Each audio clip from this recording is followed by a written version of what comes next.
state what it is we want, and we laser focus on what we want, and we clear out anything that's going to stop us. We visualize what that will become, and then we just let go and surrender and let the two-person bicycle take us to that destination of what we want.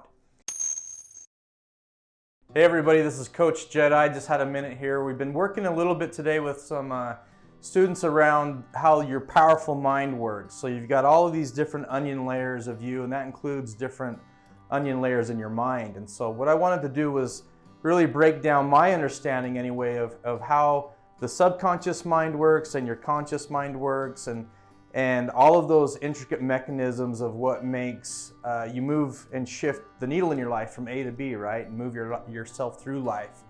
So in the modules and the things that we teach, a lot of people misconstrue subconscious mind with unconscious mind and how do those things interact.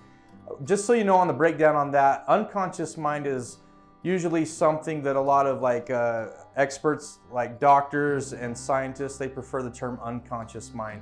A lot of other people prefer subconscious mind. So I like to break it down actually into three different components. And so you have the conscious mind, which is you're awake, right? And you're having that back and forth ping pong match conversation with people.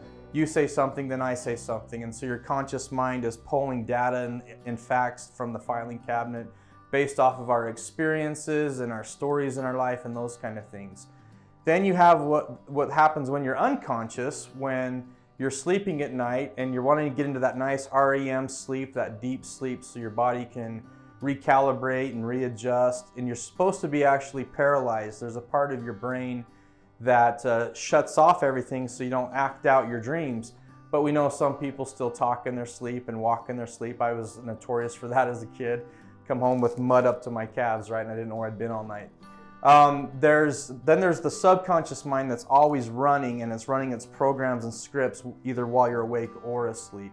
So I kind of like to break it down into those three main areas.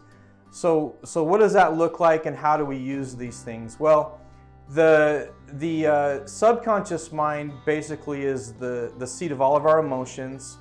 It has the ability to actually multitask, whereas most things in our brain, in our mind, in our heart, everything is really geared around laser focusing on one task, and that's how we really move our life, is putting energy into one task.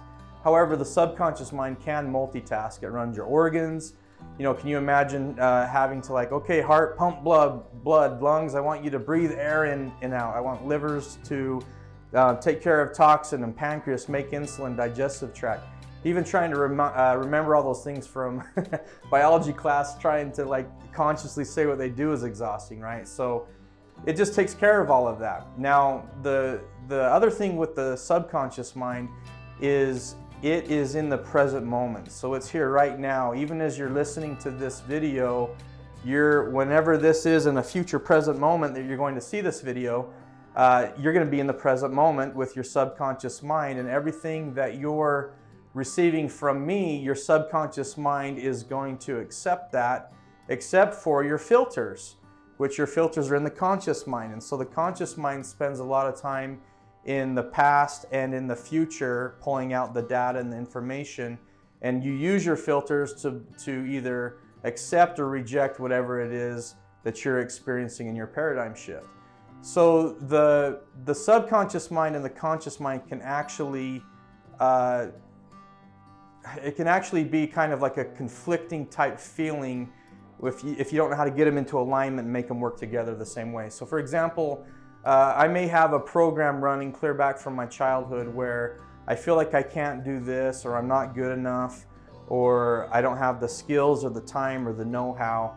And so this feeling of not being worthy or not being good enough is going to come up emotionally inside of me and run as a program in my subconscious mind. But then my conscious mind is going to go back to the past and say, yeah, but Jed, look here, here's the filing cabinet. Look at all the good you've done. You've got this trophy, you've got this award, you got this accolade, you were rocking it here in your life. Of course you can do it. Here's all the proof in the pudding that you're amazing and you did that.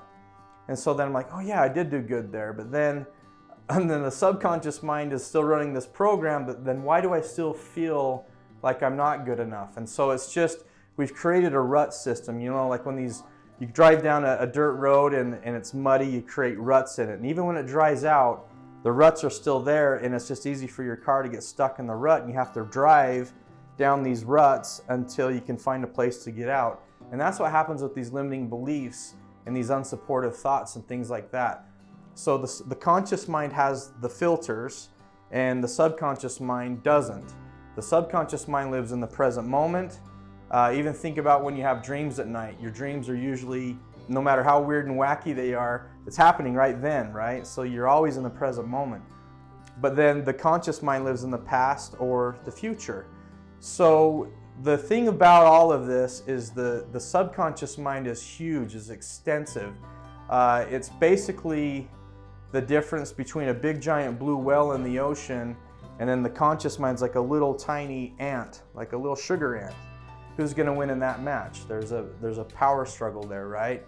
So you just have to understand that the subconscious mind is going to run any program, whether it's something from your outside world, clear back to your childhood, whether it's trauma, whether it's something you don't like, or if it's something that you do love. And the conscious mind has the ability, because of the filters, to create a program. So the subconscious mind is going to run a program on its own, independent of everything else, or it's going to run a program that you choose it to run. So the difference between the conscious mind and the subconscious mind are these filters. And the only thing is like little kids, when they're tiny, they don't have filters. You ever see a kid, they just kind of spew out whatever it is that they're saying, right? And when they're little, they're still developing those filters. But as they get older, they start to question mom and dad, they question parental authority, teacher's authority. And so what they want to do is start trying to figure out fact and fiction. And once you get the conscious mind and the subconscious mind to work together, then you can actually start moving your life the way you want. So up until that point, it's just like a bunch of noise. You feel like you're in the crossfire between your feelings and your emotions versus the data and the truth of what actually is. And people actually feel like they go crazy sometimes, and it's a feeling of uncertainty, it's a feeling of helplessness, it's a feeling of hopelessness. And so that's why we do clearings. You got to take out everything that doesn't serve you, any of those scripts or programs that are not helping you. We got to get free from those emotions. And then because the subconscious mind acts in metaphor and it runs off of story, then you can use those type of clearings and meditations to program exactly what it is that you want. So now another example of how the subconscious mind and the conscious mind works is, I like to use the example of the Tandem Bicycle. So it's the bike where you got two guys riding the same bike, right? So you got a guy in the front, he has the handlebars. Then you got a guy in the back pedaling, and he has handlebars, but they don't turn, they don't move, they're just stationary. So the guy in the back, why don't they turn? Why aren't they stationary? Well, because the conscious mind has to attach itself to something. In this case, it's the bicycle. The two-person bicycle is the apparatus that the conscious mind attaches. The conscious mind always attaches to things that help propel it or move it through life.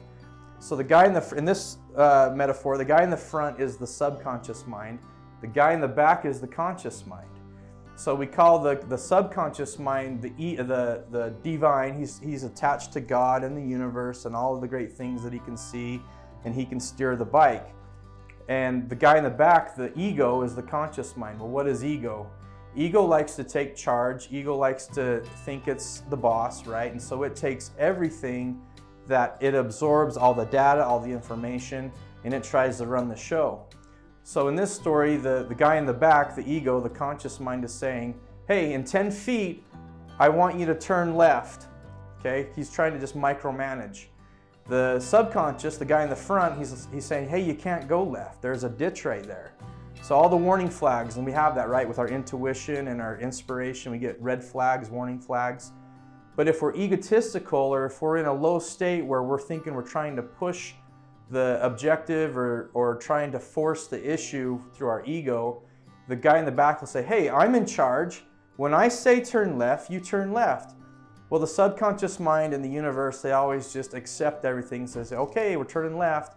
And so he turns the bike, and then into the ditch they go, and they crash and they burn, and all of the bad story, all the trauma, all the PTSD, and our life is in a ditch.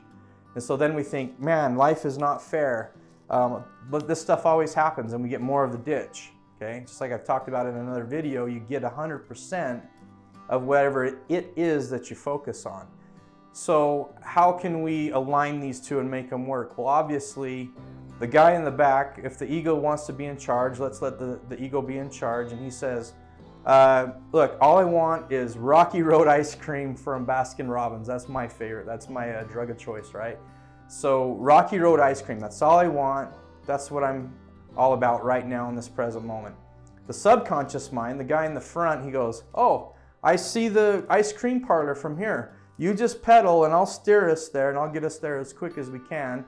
And so they both generate power, right? And the subconscious mind, the guy in the front, gets us to the ice cream parlor. Okay, how does that translate in real life? Well, we've seen it hundreds of, if not thousands of times in our life. So we'll be walking down the street and somebody will come up and hand us a Rocky Road ice cream, or at least like a free coupon, right, to an ice cream cone.